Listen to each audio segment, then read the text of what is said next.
Монгол улс өнгөрсөн 4 жил дээрэмчдийн гарт нухлуулж өндсөн. Тэд улс орныг мань тон дээрэндэж өгүүрүүлэн хоосруулахын тулд цаг наргүй ажиллаж хүний санаанд оромгүй бохир мухай технологиудыг ашиглаж ирснийг бид мэднэ.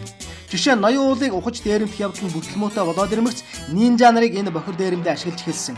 Бүр улсын хурлын дарганы хүртэл нинжа нар одоо ороод бадлаж байна. Тэр нинжа нарыг дийлэхгүй штэ. Тэгж байснаас тэр сентараад нь өгчүүл амар юм а хэмээн төрийн эндэр дээрээс хэвнэг хэлж байлаа. Нинжа нэртэй хэдэн халтар юмнуудыгаа дийлэхгүй бол ямар юмныхын төрөлсөг гэж байдаг юм. Тэгсэн хэрнээ нутаг усаа хамгаалахад тэмцсэн жинхэнэ ирчүүдийг болохоор хүн шин төрөл бүрийн бохир арга хэрэглэж байгаад тараачхад дөнгөөд байгаа юм. Ер нь бол энэ бузар технологи цаашид газар авч дархлаажж байна. Хямд зардлаар алтманг бусад олзуур ухаж авах хэрэгтэй болж байгаль орчин ус мөрөн сүйтгэж эсэргүүцэлтэй тулгараад ирэмгцээ худлаа зогсоосон дүр үзүүлж байгаад тэр газар руугаа зохион байгуулалтаагаар нинжа нарыг оруулан сүйтгэүүлнэ. Бүр бэлтгэгдсэн нинжа нарын баг хүртэл байдаг бололтой. Улсын цолтой бүх энэ бүхнийг удирдан гүйцэтгэдэг гэлцдэг. Ингэснийхээ хойно баахан шуугаан тарааж байгаад өнөө компани нь буцан орж үргэлжлүүлэн сүйдэх тийм л бохир бузар технологи руу шилжиж ороод байгаа юм. Монгол улсын төр үндсэндээ мафийн засаглал руу орцоход байгааг энэ мэд бохир явдал тунч тодорхой харуулж байна.